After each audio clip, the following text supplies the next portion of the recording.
Hello, my lovely Sages. I did not forget you this week, but we've had major complications with the internet service around here, so I'm behind on everything.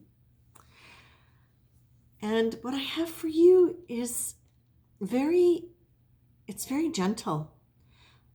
The image that has been plaguing me, and I kept asking for another one because I didn't understand it, I do now, is I was seeing you with a book of matches, the old kind, where there's a top that flips over. And something we used to do as kids sometimes would be play with the matches and then light one and then try to fuse the head of the other match to the first one.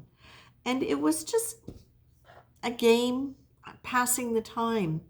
But what I'm seeing, Sag, is that you're trying to light the matches and you're lighting them, but you're just getting a little flame, and then you're looking to start a fire, but all you can find are 3 pieces of straw. There's really nothing to light. And it keeps going out. And it's on the sidewalk. And it's just like,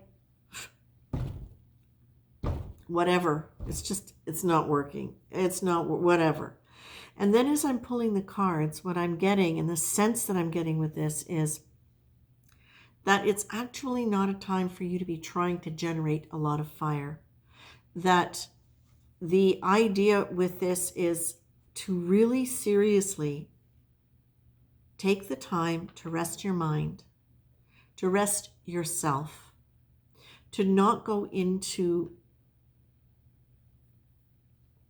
revving yourself, trying to make something happen. Excuse me.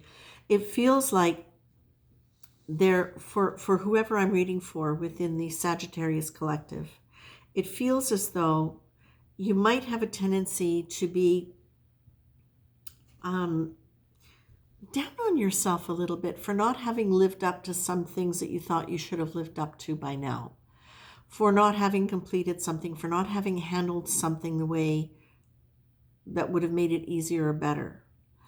And what you're being asked to do is to really give yourself forgiveness, because you could not have changed what's going on, no matter how much you would have wanted to, no matter how much you would have tried. The situation was out of your control.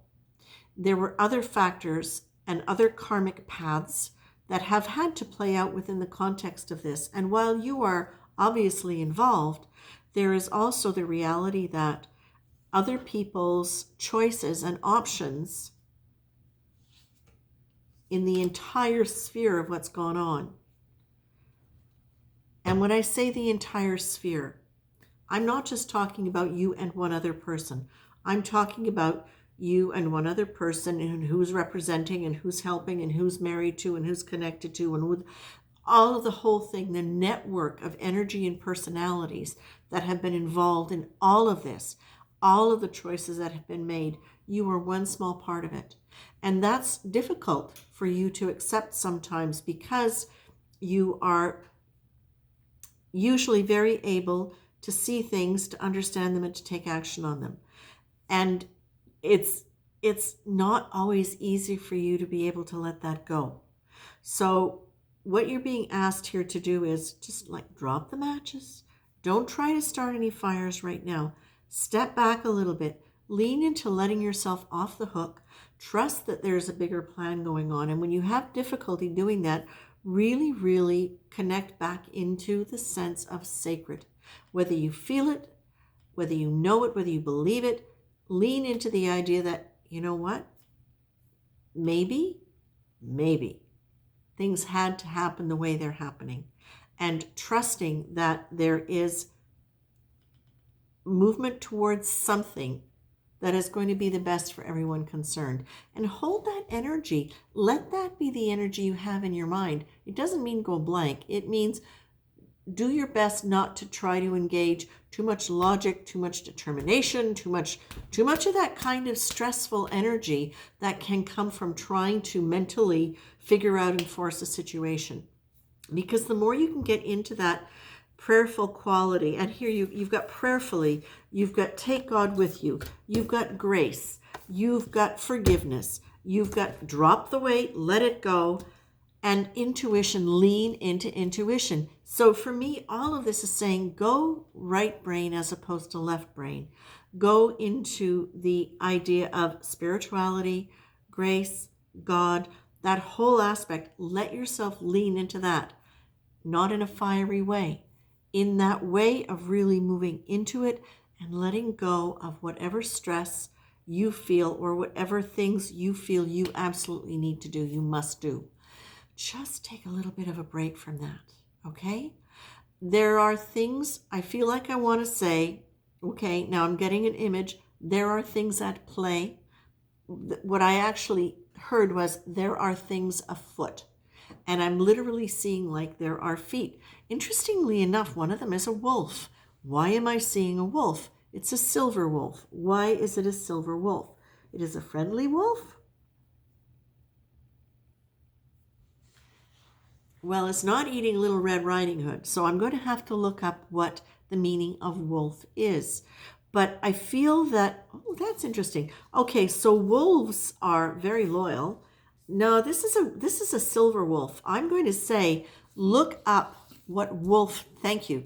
Look up what wolf medicine is, because I feel like that is an energy that is going to help you right now. I don't know how it's going to fit in with what I've just said to you, but I'm having faith on this one. Lean into wolf energy. Look at what it means. If you're looking at it as a spirit totem that has come into your life, what you can look at is, yes, what it means spiritually, but you can also do a little bit of research about the nature of the wolf culture and what are the qualities and the characteristics of a wolf, and see which ones you can pull in. When you have a spirit animal come into your life to help you through a period, then that is the energy, that is the medicine they're bringing you. That is the energy they are bringing you to help you move through this. So, and as I'm seeing that, okay, so what I was seeing was the feet, but I was seeing, okay, yeah, the time of thaw is coming. Of course, we are also moving towards spring, not that you'd know it here, but the thaw is coming. The thaw is coming. So that says to me, whatever's been stuck is going to be unstuck. Who has not been able to move their feet are going to be able to move their feet. And there's going to be movement that could actually pick up quite quickly once things thaw. And it's not up to you to thaw them. It's not up to you to bring the fire to thaw them. That's got to be done from another layer, another level. Lean into that other energy, and check out your wolf medicine, okay? That's it for you, Sag. Take care, my friends.